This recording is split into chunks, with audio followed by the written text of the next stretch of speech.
Hi guys, welcome to another 2-minute devotion with Dad. We're in Matthew 13 and we're covering the parables of Jesus. I'm not going to read each one, you probably need to read them separately. But what I want to cover is each one of these parables. He opens up, Jesus starts off by saying the kingdom of heaven is like, and then he talks about each part of the parable or each analogy. And these have not baffled me for a while, but they all seem to be talking about, yes, the kingdom, but different aspects of the kingdom. And I've tried to been trying to work out what Jesus is trying to get at here. And there's three main categories, I think. Even if I'm, way off chart. There's three different elements that I think Jesus is talking about here. The kingdom of heaven is like a farmer who planted the good seed. Now, this is about the farmer and his intentions and his heart. Then it goes on, the kingdom of heaven is like a mustard seed. And then, the smallest of all seeds becomes the largest. Kingdom of heaven is like yeast. Now, these three, it talks about the power of the kingdom, the potential of what it can unleash, the absolute hidden strength that it has, and the power to change, and the value worth protecting of this power. And then Jesus goes on, talking about in the bottom here, no, not that one, like a treasure that a man discovered. And then a merchant looking for the pearls. I used to think it was about the pearl itself, but kingdom of heaven is like a merchant. And his talks about merchant's response to finding the pearl.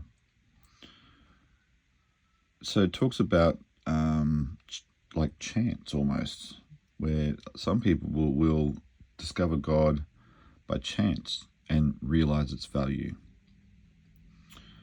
Because the treasure's been made and then it's hidden there to find, and then the person has to find it. So the kingdom of God is like something of great value that someone has stumbled across, and then they respond.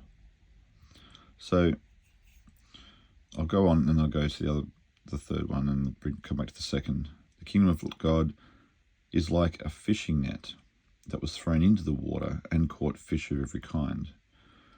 When the net was full, they dragged it up onto the shore, sat down and sorted the good fish, threw the bad ones away. So it's similar to the wheat in the fields. So there is intention here and chance, but then there's also sifting.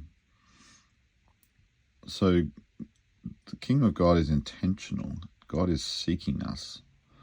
But sometimes we chance upon the kingdom as Christians, as believers. But then it's also up to our response. How do we treasure that? So there's a lot in these parables. They're not just like, oh yeah, the kingdom of God is for this and that and the other. There's what are the themes here? God is intentional in seeking out the lost. But then he doesn't enslave us into Christianity. Sometimes we chance upon it, and it's up to us to discover the value of the kingdom for ourselves. And then it's up to us to respond and decide to make it valuable in our hearts by, in the story, selling all we have. So prioritizing it above all else.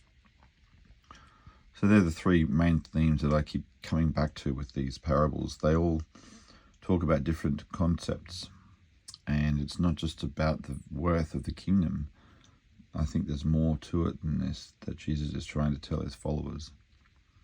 Because when you read them slowly and digest the material, God is intentional with his seeking the lost. Then he lets us discover him as if by chance. But then we need to respond by valuing the kingdom and making it priority in our lives. So there's just a different angle, I guess, to these parables. A bit longer today because rather than go through each one, I just thought I'd take a little bit of extra time and sort of interpret what I get out of these, because I've been a long time on these pages now.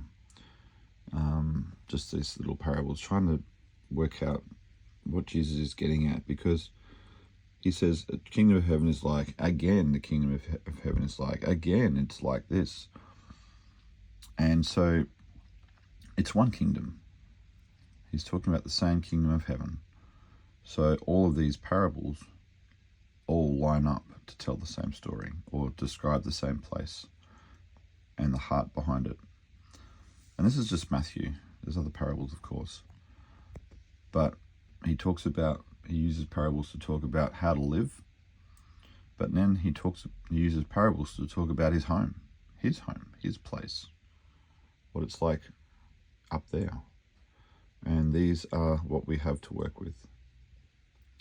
Very interesting, eh? So anyway, bless you guys. Love you heaps. I'll catch you the next one. Bye.